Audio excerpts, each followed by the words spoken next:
የህወሓት አመራሮች አሁን ዳግም ለስደት ተዳርገዋል። ቢጫ ፌስታላቸውን ሸክፈው ወደ በረሃ እንዲወርዱ ያደረገውን አዲስ ቴክኖሎጂ መከላከያ መታጠቁ ሰምቷል። በመቀሌ በኤአይ መታገዘ እየተደረገ ያለው የድሮን ጥቃት የህወሓት አመራሮች መልካቸውን ቀይረው በድብቅ እንዲንቀሳቀሱ አስገድዷቸዋል። ጠቅላዩ አነጋጋሪ የተባለውን አደገኛ ድሮን ተረክበዋል። ከዚህ በተጨማሪ ደግሞ ፑቲን ዩክሬንን ያሸበሩበትን ድሮን ለኢትዮጵያ ብቻ ሸጠው ህወሓትን ጉር ሰርተዋል። መቀሌ አሁን ደፍሮ የሚወጣው የህወሓት አመራር ጠፍቷል። ያንዳንዱ እንቅስቃሴያቸውን የሚከታተሉ ንስር ድሮኖች ለህወሓት ጀነራሎች እጅግ አስቸጋሪ ሆነዋል። ቻው መቀሌ ብለው በረሃ ለመውረድ የተዘጋጁት እነ ደብረጽዮንና የመከላከያ አነጋጋሪ ድሮንን በትንታኔያችን ይዘናል። ቻናሉን ሰብስክራይብ በማድረግ እይታችሁን ጀምሩ። ቪዲዮን ላይክ ማድረግ ቀዳሚ እርምጃ ይሆን። መልካም ቆይታ። ነሐሴ ለመቀሌ ነዋሪዎች ሰላማዊ ድባብን ያዘለ አልነበረም። በከተማ የሐውልቲ ክፍለ ከተማ ልዩ ስሙ ዳዕሮ ድሮን ከፍተኛ የጩኸት ድምጽ መሰማቱ ተከታታይ የቦምብ ፍንዳታም እንዲሁ ሰማዩን ያናወጡት ክስተት ነበር። በቅድስት ማርያም ቤተክርስቲያንና በሞሞና ቀበሌ አቅራቢያ የሚገኙ የመኖሪያ ቤቶች በቦምብ ድብደባ ተደብድበዋል። ፍንዳታው በደረሰ በሰዓታት ጊዜ ውስጥም በአይደር ሆስፒታል የአደጋ ጊዜ የሕክምና ዕድሜያቸው ከ2 እስከ 60 ዓመት የሆኑ 13 ተጎጂዎች ደርሰዋል። ከነዚህ መካከል 5 ህጻናት እንደሆኑ መረጃው ያመለከተ ሲሆን ሁለተኛው ድሮን ጥቃት ደግሞ የታሪካዊ ሰሜን እዝ ዋና መስሪያ ቤት የሚገኝበት በኩ አካባቢ ተፈጽሟል የተባለው። ከዚህ ስፍራ የሰው ህይወት ጉዳት አለመመዝገቡ ሲገለጽ አካባቢ ላለው ከፍተኛ ወታደራዊና ፖለቲካዊ ቁልፍ ስትራቴጂካዊ ቦታነት በመላው ክልል ውስጥም ትልቅ ንዝረት ፈጥሯል። የትግራይ ክልል ኮሚኒኬሽን ቢሮና የህወሓት ከፍተኛ አመራሮች የትግራይ ክልል ምክትል ፕሬዝዳንት አቶ አማኑኤል አሰፋን ጨምሮ ጥቃቱ የንጹሃን ዜጎችን መኖሪያ ኢላማ ያደረገ ነው ሲሉ ኮንነዋል። የተጎዱ ህጻናትና ሰዎች ምስል ለህዝብ ይፋ ለማድረግም እንደሚገደዱ መግለጽም ለጥቃቱ የኢትዮጵያ መንግስትን ተጠያቂ አድርጓል። በሌላ በኩል ደግሞ የፌዴራል መንግስት በጉዳዩ ላይ እስካሁን ምንም አይነት ማረጋገጫ ሆነ ማስተባበያ ሳይሰጥ ዝምታን መርጧል። መረጃዎች እንደሚያመለክቱት ከሆነ ይህ ጥቃት በአጋጣሚ የተከሰተ ሳይሆን በጠቅላይ ሚኒስትሩ አስተዳደር የተቃኘ ጥንቁቅ የተባለ ስትራቴጂ ነው። ሁለተኛው እነዚህ ወገኖች መካከል ሰፊና አጠቃላይ ግጭት ከመቀስቀሱ አስቀድሞ የህወሓትን ከፍተኛ አመራሮች ኢላማ ማድረግ አቅማቸውን ለማዳከም የተወጠነው አደገኛ እርምጃ እንደሆነ ይነገራል። ህወሓት በጥቃቱ ወቅትም በተመቱት ቦታዎች ላይ የነበሩትን ሰዎች ማንነት በዝርዝር ከመግለጽ ቢቆጠብም የጥቃቱ አፈጻጸም ሁኔታ በአንድ በኩል የመኖሪያ ግቢዎችን፣ በሌላ በኩል ደግሞ ወታደራዊ ስትራቴጂካዊ ቦታዎችን ኢላማ ማድረጉ የኢትዮጵያ መከላከያ ሰራዊት አጠቃላይ ቦታዎችን ከመደብደብ ይልቅ ዘመናዊ የድሮን ቴክኖሎጂ መጠቀም ቁልፍ አመራሮች እንቅስቃሴን እያደነ መሆኑን በጋድ ያሳየ ነው። ይህ ክስተት በተነጠለ ሁኔታ የተከሰተ አይደለም። ይልቁንም ላለፉት በርካታ ወራት ሲያገረሽ የቆየው የፖለቲካ ውጥረትና በደቡብና በምዕራብ ትግራይ አካባቢዎች የተፈጸመው ተከታታይ የድሮን ጥቃቶች ማጠቃለያ ነው። በ2015 ዓ.ም አሰቃቂውን የ2 ዓመት የትግራይ ጦርነት ያስቆመው የፕሪቶሪያ ሰላም ስምምነት አሁን ዳግም ከፍተኛ አደጋ ተጋርጦበታል። ሁለት ወገኖች በየበኩላቸው ከፍተኛ ሰራዊትና መሳሪያ ማንቀሳቀስ ላይ ናቸው። ባለፉት ሳምንታት በምዕራብ ትግራይ ሽራሮ አቅራቢያ ግጭቶች የተቀሰቀሱ ሲሆን ባላማጣ አቅራቢያ እንዲሁ ከመቀሌ 15 ኪሎ ሜትር ገደማ ርቃ የምትገኘው ደንደራ መንደርም የገበሬዎች ማሰልጠኛ ማዕከል ላይ ተጨማሪ የድሮን ጥቃቶች ተፈጽመዋል። ተንታኞች እንደሚሉት በክልሉ መዲና መቀሌ ላይ የተፈጸመው ጥቃት የውጥረቱን ደረጃ አዲስ እና አደገኛ ምዕራፍ ላይ ያሸጋገረ ሆኗል። በዚህ ስትራቴጂካዊ ስሌት ውስጥ የሰሜን እዝ ዋና መምሪያ ግቢ ልዩ ወታደራዊ ክብደት አለው። በጥቅምት 2013 በዚህ ግቢና በዙሪያው ባሉ ወታደራዊ ክፍሎች ላይ የተፈጸመው ጥቃት ለ2 ዓመቱ ደም አፋሳሽ የትግራይ ጦርነት ይፋዊ መነሻ እንደነበር አይዘነጋም። በወቅቱ እዙ ከፍተኛ ቁጥር ያለው የኢፌዴሪ መከላከያ ሰራዊት ሀብትና ንብረት ይዞ ከመቀመጡ ባሻገር በርካታ የትግራይ ተወላጅ አባላት ነበሩበት። በዚህ ታሪካዊ ቦታ አቅራቢያ የተፈጸመው ጥቃት የዚያን የቆየ ቁስል የሚያስታውስ ከመሆኑ ባሻገር የፌዴራል መንግስቱ በህወሓት ቁጥጥር ስር ባሉ የክልሉ ጥልቅ አካባቢዎች ድረስ ኢላማውን የጠበቀ ትክክለኛ የኃይል እርምጃ የመውሰድ አቅሙን በገሃድ ያሳየ ነው። የአሁኑ የጥቃት ምዕራፍ ከቀደሙት ጊዜያት ጋር ልዩ የሚያደርገው ኢትዮጵያ ስልታዊ መንገድ የገነባቸው የቴክኖሎጂ በላይነት ነው። በ2013 ከ2015 ዓ.ም ጦርነት ወቅትም ሰው አልባ ድሮኖች የጦርነት አቅጣጫ መቀየር ረገድ ወሳኝ ሚና ተጫውተዋል። የትግራይ ኃይሎች በ2014 ዓ.ም ማጠቃለያ አካባቢ ወደ አዲስ አበባ መገስገስ ከ200 ኪሎ ሜትር ያነሰ ርቀት ላይ በደረሱበት ወቅትም የኢትዮጵያ መንግስት ከቱርክ፣ ቻይና፣ ኢራንና የተባበሩት አረብ ኤሚሬት ያገኛቸውን ድሮኖች መጠቀም የኃይል ሚዛኑን በአጭር ጊዜ ውስጥም ወደ ራሱ እንዲያደላ አድርጓል። የቱርክ ባይራክታር ቲቢ2 የተሰኙት የቻይና ዊንግ ሉንግና የኢራን ማሃጃር 6 ድሮኖች ተከታታይ የሰማይ ላይ ቅኝት የትክክለኛ ኢላማ መረጃና ተወንጫፊ መሳሪያዎችን በማቅረብ የህወሓትን ሎጂስቲክስና የአመራር አወቃቀር በጥልቁ አዝረክርከውት እንደነበር ታሪክ ያስታውሰናል። የቀድሞ የትግራይ ወታደራዊ መኮንኖች እንደገለጹት ከሆነ የድሮኖቹ ጥቃት ውጤታማ የመከላከያ እርምጃ እንዳይወስዱም አቅም ሰጥቷቸው ነበር። ከፕሪቶሪያ ሰላም ስምምነት ወዲህ ኢትዮጵያ ወታደራዊ አቅሟን የማዘመን ሂደቱን አፋጥነዋለች። የመሳሪያ ግዢ መረጃዎችና ይፋዊ መግለጫዎችም እንደሚያሳዩት ከሆነ አገሪቱ በአሁኑ ወቅትም የቱርክ ባይራክታር አኪንጂ ከፍተኛ ድሮን ያላቸውና እንዲሁም በከፍታ ላይ መብረር የሚችሉ በረዥም ሰዓታት የመቆየት አቅማቸውን የገነቡ ድሮኖችን ተጨማሪ የዊንግ ሉንግ አይነቶችን በ2018 ዓ.ም መጀመሪያ አካባቢ የተገዙ የሩሲያ ኦሪዮን ኢ መካከለኛ ከፍታ ድሮኖችና አዳዲስ የኢራን ሞዴሎችን በካዝናዋ አካታለች። ኢትዮጵያ እስከ 250 ኪሎ ግራም የሚመዝን ፈንጆችን የመሸከም አቅም ያለውና እስከ 24 ሰዓታት በአየር ላይ መቆየት የሚችለውን የሩሲያ ኦሪዮን ኢ ድሮን በመግዛትም የመጀመሪያ የውጭ ሀገር ሆናለች። በተመሳሳይ መልኩ ከፍተኛ ከፍታ ላይ የመብረርና ከባድ መሳሪያ መሸከም አቅም ያለው አኪንጂ ድሮን ከቲቢቱ መካከለኛ ከፍታ ገደብ በላይ ሰፊ የጥቃት አማራጮችን ፈጥሯል። ከውጭ የሚደረጉ ግዢዎችን ጎን ለጎን የሀገር ውስጥ ድሮን ምርትና ጥገና አቅምም ከፍተኛ ደረጃ ላይ አድጓል። በወርሃ መጋቢት 2017 ጠቅላይ ሚኒስትር አብይ አህመድ ስካይዊን ኤሮኖቲክስ ኢንዱስትሪ የተሰኘውን ግዙፍ ተቋም መርቀው ከፍተዋል።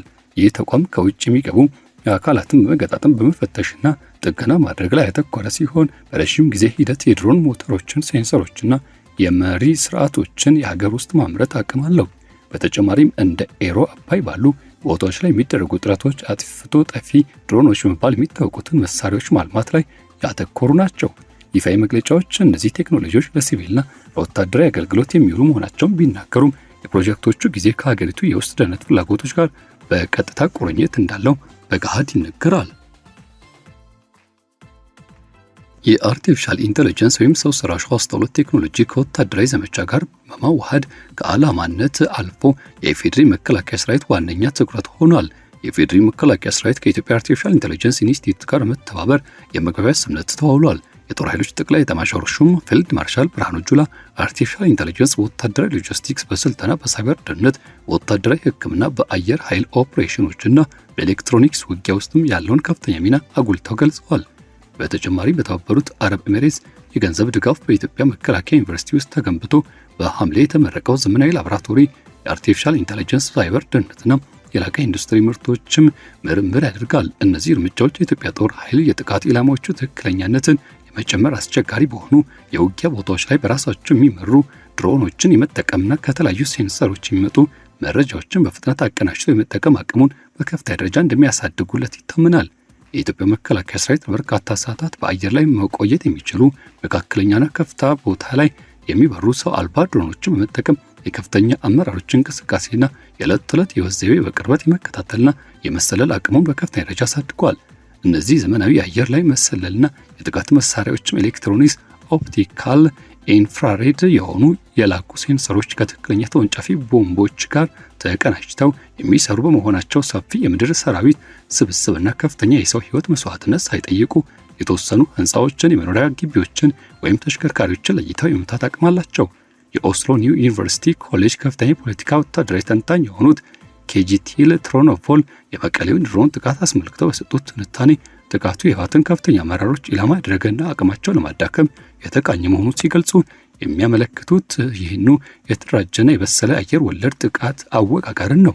ይህ ውጊያ ስልት የፌዴራል መንግስቱ በህወሓት ሙሉ በሙሉ ቁጥጥር ስር ባሉና ለድርጅቱ መሰረት በሆኑ አካባቢዎች ውስጥም እንኳን ሳይቀር ከባድ እርምጃ ለመውሰድ ዝግጁ መሆኑን በግልጽ ያሳያል ይላሉ። በሌላ በኩል ደግሞ የህወሓት ድርጅታዊና ፖለቲካዊ አመራር መዋቅር በራሱ በርካታ ውስጣዊ መከፋፈሎችና መሰነጣጠቅ ችግሮችን አስተናግዷል። ቀደም ሲል የክልሉ ፕሬዝዳንት የነበሩትና አሁንም ቢሆን የድርጅቱ ዋና ማዕከላዊ ሰው የሆኑት ሊቀመንበሩ ደብረጽዮን ገብረ ሚካኤል በግንቦት እንደገና ተደራጅተው የትግራይ ክልል ምክር ቤት አማካይነት አዲስ አበባ የሚገኘው የፌዴራል መንግስት እውቅና ያልሰጠውን ክልላዊ መንግስት እንዲመሩ ተመርጠዋል። ከዚህ ቀደም በነበሩት ጊዜያትም በፌዴራል መንግስት እውቅና አግኝተው ከተቋቋሙት ጊዜያዊ አስተዳደሮች ጎን ለጎን እንዲህ አይነት የፖለቲካ መዋቅሮች መፈጠራቸው መቀሌ ከተማ ውስጥ የሁለትዮሽ የፖለቲካ ስልጣን ባለቤትነት ውዝግብን ፉክክር እንዲነሳበት ምክንያት ሆኗል። በተጨማሪም የህወሓትን አንድነትና ህልውና የሚፈታተኑ ውስጣዊ ስንጥቆች ተከስተዋል። ለምሳሌ ያክል የትግራይ ሰላም ኃይል የተሰኘውና ከፌዴራል መንግስት አካላት ድጋፍ የሚደረግለት ተገንጣይ የትጥቅ ቡድን መፈጠሩ የህወሓትን ውስጣዊ አደረጃጀትና የመቆጣጠር አቅም በእጅጉ አወሳስቦታል። እነዚህ ውስብስብ የፖለቲካ ሁኔታዎች ለፌዴራል መንግስቱ ምቹ አጋጣሚ ፈጥረዋል። ይኸውም የአመራር መረቦችን ነጥሎ ማግለል፣ የእዝ ሰንሰለትና የግንኙነት ቅንጅትን ማደናቀፍ፣ የአመራር አባላቱ በከተሞች ውስጥ መቆየታቸውን እስኪያስከትልባቸውና ግላዊ ደህንነት የተባሉ ስጋቶች ከፍተኛ ደረጃ ማሳደግ ችሏል። የመቀሌው ጥቃት በጥንቃቄ የተሰላና ደረጃውን የጠበቀ የኃይል እርምጃ አጠቃቀም ማሳያ ነው።